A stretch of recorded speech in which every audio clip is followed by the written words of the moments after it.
Les enivrés.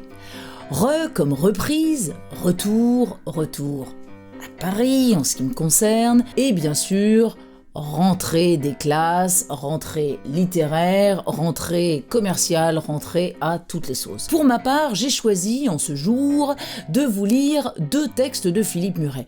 Oui, encore Philippe Muret, parce que je l'adore et il se trouve que sur le thème de la rentrée, il a écrit des textes vraiment tout ce qu'il y a de plus savoureux. L'un est un poème et l'autre est extrait d'un de ses romans.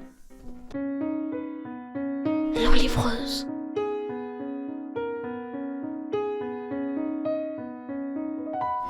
J'ai vu que vous aviez été nombreux à réagir sur la lecture de Tombeau pour une touriste innocente de la semaine dernière et je m'en réjouis. Même qu'il y a eu polémique sur mon mur Facebook, ce qui, soit dit en passant, n'aurait pas déplu à Philippe Muret. Alors, qui était Philippe Muret? Romancier, essayiste, journaliste, né en 1945 et mort en 2006, c'était un insolent, un anticonformiste, farouchement opposé à ce courant de positivité à tout va qui est devenu la colonne vertébrale de son œuvre, un peu comme Balzac, qui tout au long de sa comédie humaine peignait les travers de ses semblables. Pour défendre cette hypothèse de festivisation du monde contemporain, Philippe Muret va inventer de nombreux concepts comiques pour la plupart, comme les mutins de Panurge, pour désigner ceux qui livrent bataille pour des causes acquises, le soc-hoc, qui évoque l'occultisme dans la pensée socialiste, le glucocrate, qui est la figure en fait du Tartuffe moderne, qui, avec sa candeur relationnelle, exerce en fin de compte une violence psychologique par la domination sociale. J'aime beaucoup aussi personnellement le concept de l'envie pénale en référence au concept psychanalytique de l'envie de pénis qui avait été développé par Freud. Bref, vous l'aurez compris, Muret était un des derniers auteurs qui l'ouvrait vraiment en se moquant de la consensualité et de la mode. Voici ce qu'il écrivait dans son roman Postérité, paru en 1988. Ce roman-là, on compte dessus pour les prix, à moins que ce ne soit cet autre. Historique, sérieux, documenté, pas le moindre sourire, se déroulant aux environs de l'an de grâce 1230. Dans un Moyen-Âge où le merveilleux est le pain quotidien des hommes. Un grand récit initiatique que le lecteur n'est pas prêt d'oublier. Ou encore cet autre, borgésien, à en crever. Ou celui-ci, kafkaïen. Celui-là. Un livre sans entrave qui fait irrésistiblement penser au Rimbaud du dérèglement systématique de tous les sens. Plus ambitieux si c'est possible, comme dans les meilleurs Faulkner. À moins que ce ne soit les meilleurs Balzac, les meilleurs Melville, Flaubert, Miller, Musil, Joyce.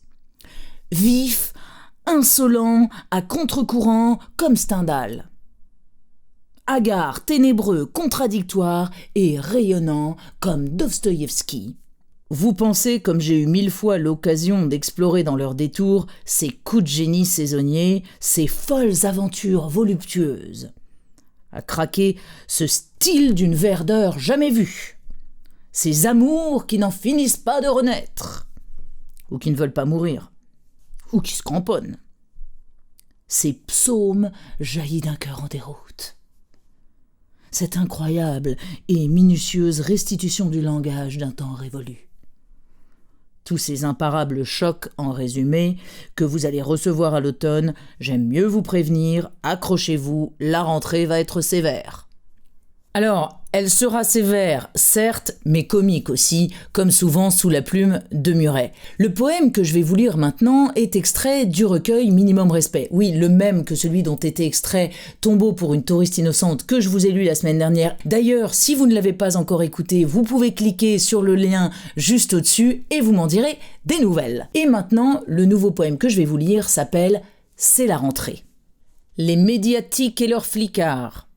Les méphitiques et leurs tocards, les hystériques en camping-car, les amnésiques et leurs mouchards, les colériques et les clochards, les cubiques maudiques au caviar, les archaïques dans le coltard, et les crottes de bique en jaguar, les rachitiques hypercritiques dithyrambiques d'arrière-boutique, les éclectiques hypothétiques, les iniques monosyllabiques, les avatars les plus jobards, les têtards rongés du cafard, et les vantards toujours en retard, et les tortillards du braquemar. C'est la rentrée dans les pourtours, c'est la honte à tous les péages. Les enculés sont de retour, leur persistance me fout la rage.